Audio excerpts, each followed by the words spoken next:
I think we're close. Okay, Yeah. that's it. We'll continue our updates at the ongoing Australian Open. It's the first Grand Slam of the year, right? Your channel, Stevie Sports Center. We love tennis. We love talking sports. So we'll keep giving you those updates. Let's go to our new studios now. Victor Matas is standing by. Victor, what's going on?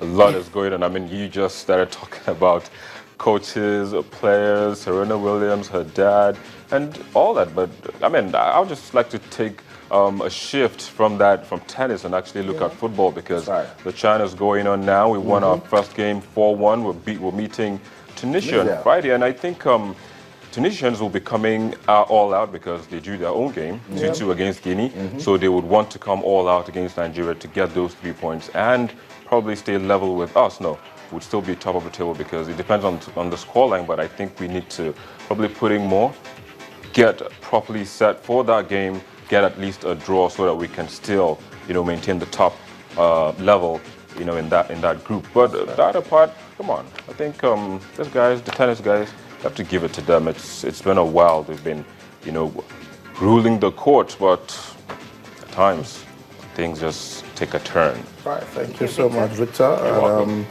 We believe that a lot of this violence going on in the world, sports can actually bring a change to it. So let's hope that Pakistan will still do more sports, get youths engaged.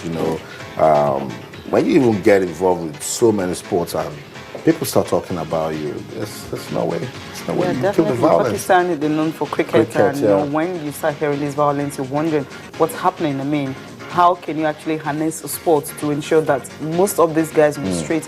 If they're into sport, they won't even think about, carrying firearms and doing all kind of stuff and all the university people dead. I mean, it's just really not too You cool think at you're all. strong? Get into the ring. Let's train you to Exactly, become a let's boxer. that's it. You can kick. You can do kickboxing. That's you can it. also do taekwondo. Taekwondo, Yeah, of course, that's a it. A lot of it. Sports can bring about a change we want all over the world. Let's bring you into all of what we will be doing this morning on the show. That's our feedback mechanism. You can send us an email to sportsthismorning@channelstv.com. What are you talking about? You can also like our page on Facebook. We are Channels-Sports. That's on Facebook. On Twitter, verified Twitter handle. We just love talking sports there. You can follow us on Twitter at Channels_Sports. Channels_Sports. Talk to us. Questions, comments, suggestions. What got you talking? Are you still talking about Rafael Nadal? Are you looking forward to that Super Eagles game against Tunisia, the ongoing African Nations Championship? Or you're worried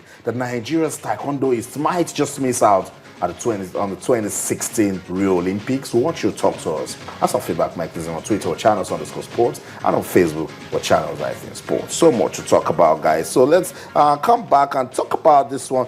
Cecilia, it's worrying. We just talk about it like, come on, isn't it just a qualifier? It's not just a qualifier for the championship in Morocco. It's for the 2016 Rio Olympics. We had George Ashiru here, and he told us that that's going to happen. 2 weeks after, Otto Adimma, that won gold at the African Games, came out to say, look, athletes are begging. We need to go for this championship. The deadline ends tomorrow. I mean, it's a different report. I mean, if you read in some newspapers and they'll tell you that, hey, the secretary says they're traveling, they're traveling February 2nd. I mean, they registered the athletes, they're leaving at the weigh-in in Morocco February 2nd. And you're asking yourself, okay, and the athletes are saying, hey, look, we're still here in Abuja, nothing is happening. Maybe we'll just talk to one of the athletes. I think that will give us a better view because they are the ones that are really concerned now. I don't want to understand what's going on with the federation, whether they have two different houses or whatever, but I think the athletes are the ones that are concerned. They're the ones saying that, look, we are still here. That's right. So because I don't really understand what's going on. If you guys do, please explain, because the secretary on one hand is supposed to even be in Abuja. It's still in Lagos. We hear it's supposed to be in Abuja today. The taekwondoists are saying, look, don't believe whatever you hear. We've not registered for this competition. And if they miss out of Morocco, it is the only opportunity to qualify for the Rio Olympics. And that's trouble right there. Yeah, big trouble. And like I said earlier, conflicting reports about whether they're actually going to go to Morocco. But the athletes who are the main actors surely should know whether they will go to Morocco for the qualifiers. We'll find out later today, because according to all the reports we're hearing, they're supposed to leave tomorrow. But tomorrow is going to come pretty soon, and we'll find out if these athletes actually travel to Morocco. All Africa Games champion Uzoamaka Otuadima, she's training with other athletes at the Korean Cultural Center in Abuja. Hopefully we'll get to speak to Otuadima because she led other athletes to the office of the minister. Said, please, we need to go to Morocco. You know, we've done so well on the strength of the African Games. Yes. We didn't hear anything except maybe for the Korean Ambassador Championship, you know, that took place in Lagos. And after that, it's been a crisis going on in Taekwondo that took over. And that's what we're saying. It doesn't, we don't want that. The issues in the boardroom should stay never let there. it This is the affect. one we want to talk about, particularly for the Olympics. Chika Chikumeruje did well for this country in 2008. We should be talking about someone else. And this is an opportunity for us to talk about someone else. But now, we're it's still in not the dark. It's not looking too good for them.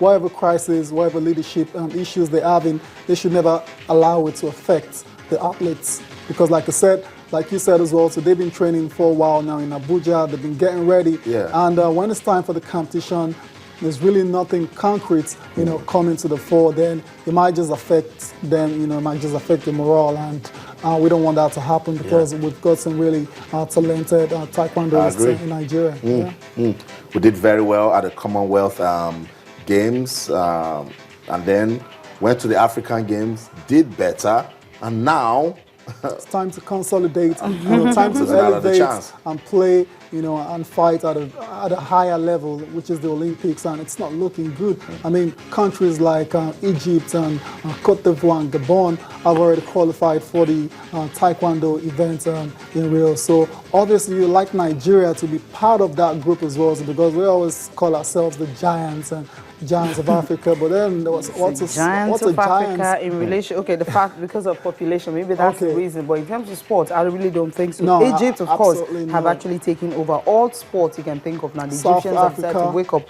and of course, South Africa is another one. So they decided to wake up and just take it by the bulls. Okay, if you're looking at the athletes that are going, just four. You're having a Jamilu Mohammed for the men. That's actually the captain of the exactly. Chinazom Uwonsu. Then you have Edwin Sampson, of course, Uzoamaka Otuadima. Now, just four athletes, and one of them is saying, look, they've not registered.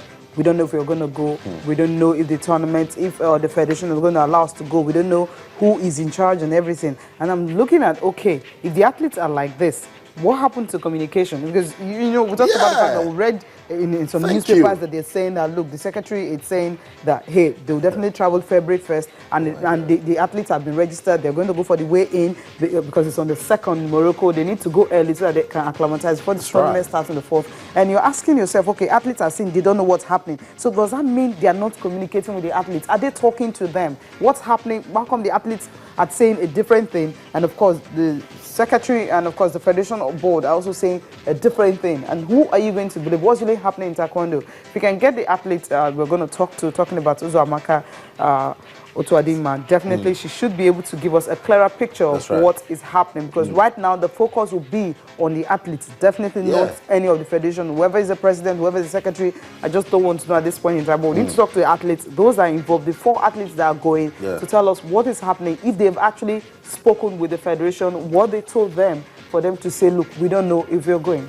Okay, and Taya, remember, the talk for us is that this championship in Morocco, the initial deadline was the first week of January. Grace fell on Nigeria, and it was pushed forward to the 21st. Today is the 20th, right?